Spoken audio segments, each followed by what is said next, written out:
Hi, this is a quick LessonMate overview video. I'm just going to quickly go over when to make lesson mates, when not to make lesson mates, a few frequently asked questions from instructors, and a couple of lesson plan ideas, how to finish it with enough time, and all that good stuff. So the first thing is when to make a lesson mate, when not to make a lesson mate. Anytime you know a student is not going to make it into their lesson, you're going to create a lesson mate for them. If the student is a no-show, you're not going to create a lesson mate. So again, that means if you got a text message or an email or the student told you the week before that they would not be at the lesson, you're going to use their scheduled lesson time to create that virtual makeup on LessonMate.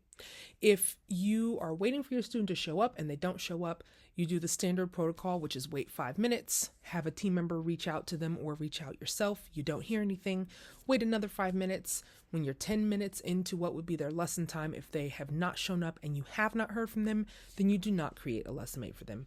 You would mark their attendance as no-show and use the rest of their time to do some lesson prep. So that's when you should and when you shouldn't make a lesson mate, first and foremost. Secondly, let's talk about LessonMate plan ideas. So one thing that's very helpful to do is keep a general list of what your students are working on. You can do this on notes for yourself. You can do this on a piece of paper. You can do this on a spreadsheet is what I normally use. You can also use Teacher Zone and leave notes on the attended lessons about what you all worked on. This makes it really helpful for a lot of reasons. One of the biggest things is that if you don't know what a student is working on, if they don't show up or they cancel their lesson in the middle of the week, then you're not going to know exactly what to work on in their lesson mate.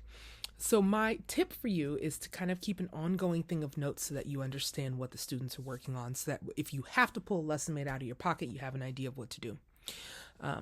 And one thing I tell teachers is LessonMate is a good opportunity to teach your students something that you wouldn't necessarily want to spend an entire half-hour lesson on. It's also a great opportunity to do like ear training games or rhythm games, something that's engaging and interesting that the student can work on at home and still feel like they're making some progress with their music learning journey.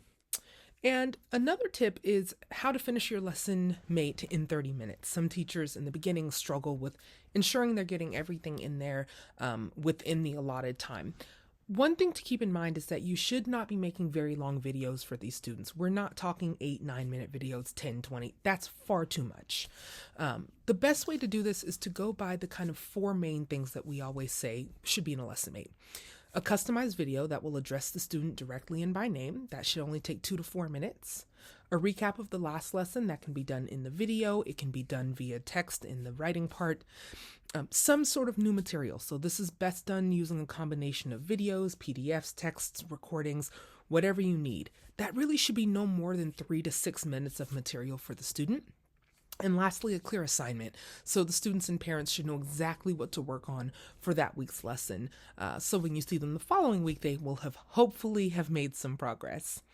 It's really important that you don't spend too much time on one section of this. When I first started doing lesson mates, I really felt like it was important to have my videos be totally spot on, perfect, no mistakes. That's just unrealistic, and I would spend a lot of time stopping and re-recording because I would fumble my words or mess up a phrase I was playing or whatever it is. So it's important to give yourself grace and let the mistakes stay in the video. I mean, if the person was in person with you, if the student was in person with you and you made a mistake, they would have seen you make the mistake anyway, right? Unless it's a huge one. So those are some tips and tricks. You can check out some of the other videos about how to create a lesson mate and how to use LessonMate as file sharing. So check those out and you'll be on your way.